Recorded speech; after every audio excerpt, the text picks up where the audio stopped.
Hey guys, this is Sam from CelloGraph and welcome back to another video. So right after posting the review of the Infinix Note 7, I switched to this phone right here that is recording this video. It's the Redmi Note 9S. And I think this is one of the best mid-range devices that you can buy right now. So let's talk about it. The design is very clean and simple. It's got quad camera setup on the back, which I'll discuss later in the video. This is Aurora blue color. It also comes in Glacier white and Interstellar gray. Overall, I like the simple look of it and its premium feel in hand. Although it's got plastic frame, but the glass back is way more satisfying to hold than plastic backing. It's got side-mounted fingerprint scanner and really tactile buttons. The speed of this fingerprint scanner is quick.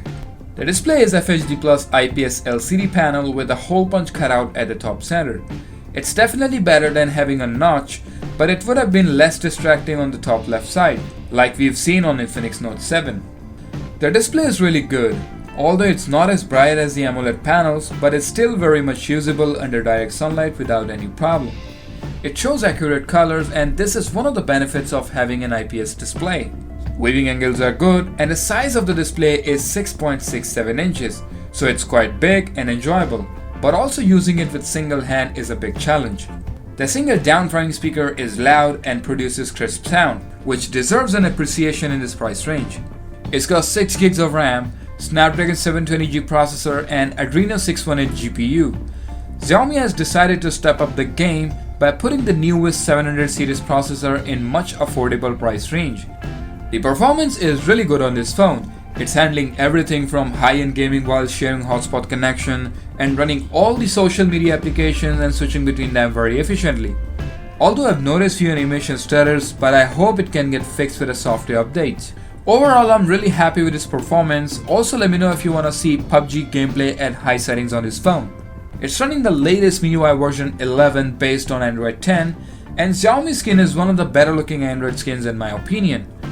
This phone gives a very nice vibration feedback, and I'm mentioning it because I used to turn off the haptic feedback of mid-range devices. I'm not complaining about it because I know manufacturers cut the cost in several departments to produce an affordable phone, but having a bad haptic motor will give you a feel of typing on a cheap built phone. So thumbs up to Xiaomi for not compromising on these little things. This beast is packed with 5020 mAh battery, and on my first day with this phone, I used it for 7 hours and I was still left with 40% battery, which is excellent performance, and also it supports 18 watts fast charging via USB Type-C, and I never ran out of battery with this phone, so I haven't noticed how much time it's gonna take to get fully charged from 0%, but I believe it's not gonna take more than 85 minutes. Now let's talk about this quad camera setup on the back. It's got 48 megapixels main sensor with f1.8, 8 megapixels ultra wide angle lens with f2.2, 5 megapixels macro lens with f2.4, and 2 megapixels depth sensor. The main sensor is really good for the price. It can take excellent photos in daylight condition with good color reproduction and dynamic range. There's a 2x digital zoom available in case if you directly want to crop in while taking a photo, but since it's digital, you will lose some details. There's also a 48 megapixels dedicated mode in case if you want higher resolution pictures, and the portrait mode has live blur adjustment that helps you to see the amount of bokeh you're gonna get, which you can also adjust after taking the photo. The smartphones these days are getting good at taking portraits. This phone also does a decent job in separating the object in focus from the blurred background. The photos in low light are acceptable. It can add enough light to the photo, but it's over-processing smooth in some areas. Like here, in this picture you can see some part of the tree is looking smooth, but it doesn't look too bad when you see this photo taken with the ultra wide angle lens, because here the dark areas are almost turned black. But this wide angle lens takes decent photos in broad daylight conditions.